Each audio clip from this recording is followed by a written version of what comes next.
YouTube. Here are your updates in regards to Neo. So there's obviously a lot going on that we'll be talking about today.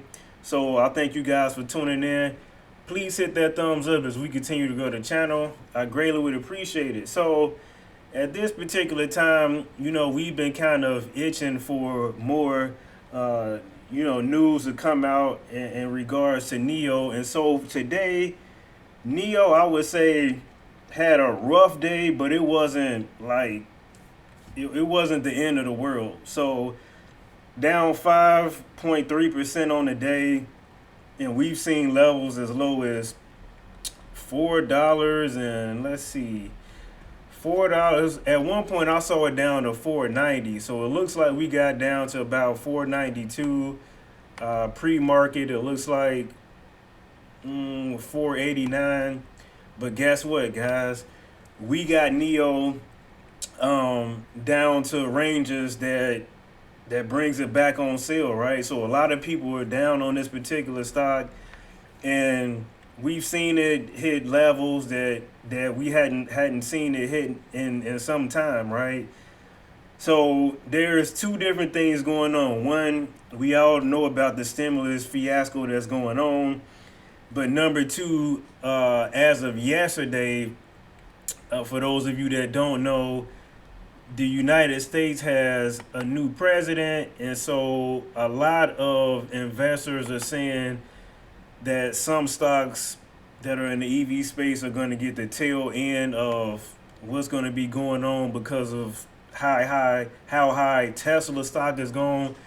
Supposedly, a lot of capital is shifting from some of the other EV companies over to Tesla, and that's because of the relationship that the new president that we're going to get has with Elon Musk. So let's go ahead and dive into some of the things that are going on. So it says leading drops among Chinese EV equities. Neo tanked 7% in pre-market, and so it ended up getting some buying action at that $5 level. So I keep telling you that you guys, it gets around that level.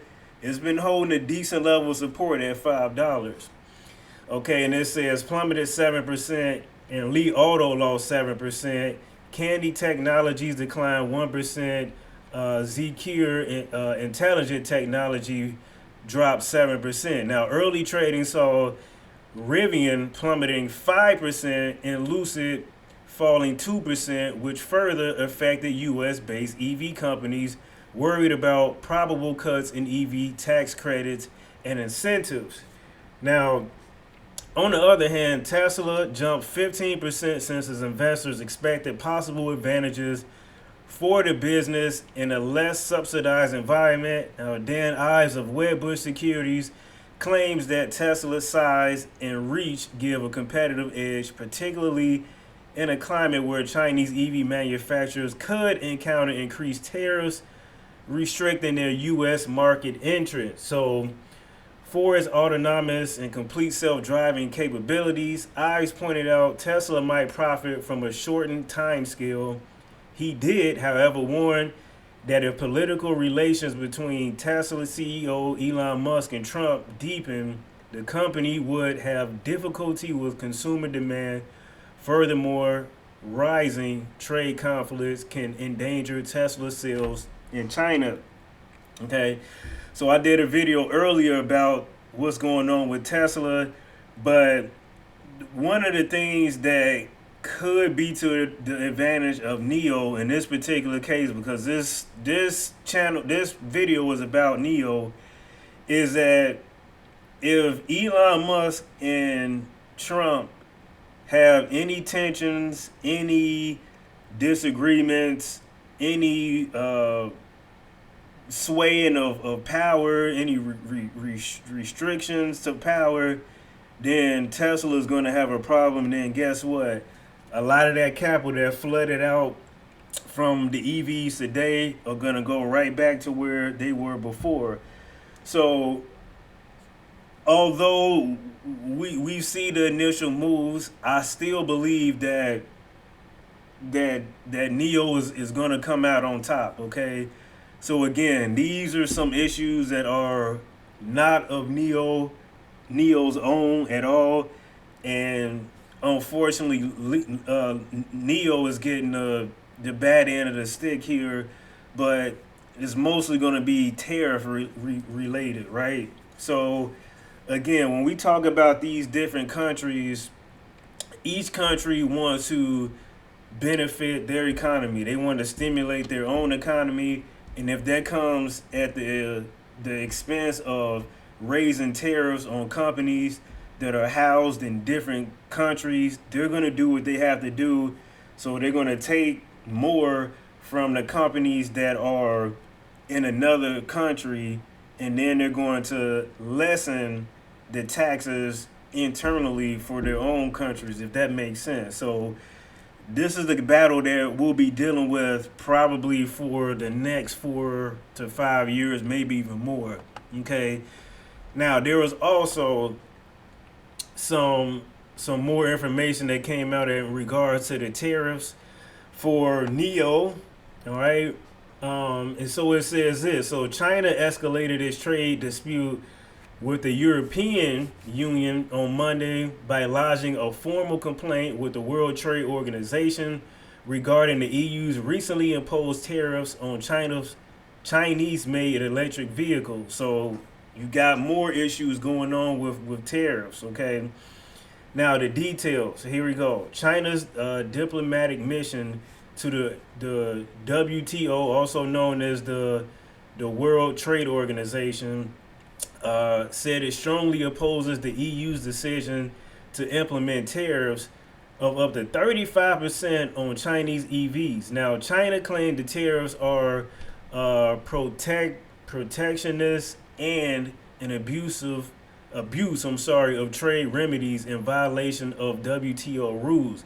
Now, the European Union raised tariffs on Chinese EV imports last month in response to what it sees as unfair business practices that undercut European industry.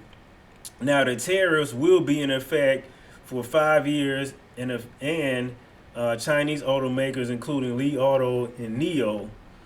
Now, it goes on to say this. Chinese Premier Li Qiang commented on trade policies Tuesday at the opening of the China International Import Expo in Shanghai, one day after lodging the complaint with the WTO.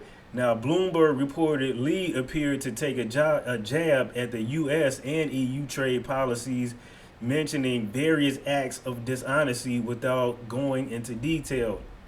Now, Malaysian Prime Minister commended China for its handling of trade in the face of absurd, condescending, and unfair trading practices at the same event on Tuesday. Now, it goes on to say this, why it matters. So the U.S. and the EU have placed high import duties on China-made EVs as a way to keep the cheaper vehicles from flooding the market and harming the domestic automotive industries.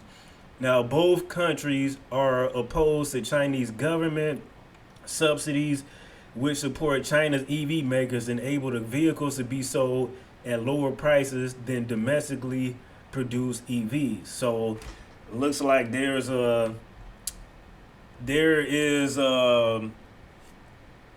issue with power, right? Like I said earlier in this video, everybody wants to kind of get the upper hand, and if you're undercutting some of the automakers in a particular country that you want to compete against, obviously they're going to impose a tariff on those vehicles to make it more competitive to the other automakers. So hopefully at some point, things get straightened out here. One way or another, tariffs are going to be higher between countries over the next several years. So it is what it is on that. But I don't know that it will have a major impact on a lot of these automakers, because you're going to have to do what you have to do to get your products into these other countries. yes, your margins are probably going to be smaller, but if you're profitable, you're profitable. And so yes, I know businesses are in it to make money, but at the end of the day, you got to do what you got to do to be profitable, okay? Now, I know that's easier said for me, but hey, you got to start somewhere, take a risk, get your products out there, and then once these tariff situations, come to an ease at some point, maybe you'll start to get a widened range of margin from there. Now, as it pertains to the stock price for Neo, I would expect that we continue to fight to stay at or above $5. Yes, there could be more times where we go under, but I think we're at a comfortable price for a floor. Okay, yes, like I said, we may dip down at some points, but I think investors understand that you're only going to be able to get this stock for this cheap for so long, okay? Because once this thing turns around and the Super Bull run comes into effect, a lot of people are going to be chasing this stock. Now, what I would like to see from this particular stock this week is work our way back up to 533. I spoke about this last week. We had a moment where we hit it and got rejected, came down, had an attempt to go back up, got rejected, came down. So it looks like we're kind of in a consolidation process, and we've been in between about 489 and about 533 for over the last week now. So yes, we're starting to come down to the lower end of the spectrum, but I think we can work our way back up as better news starts to come out over the coming weeks, okay? So listen, guys, I appreciate you guys. I just wanted to give you guys an update on what was going on. Please hit the thumbs up, and I'm out, guys. Peace.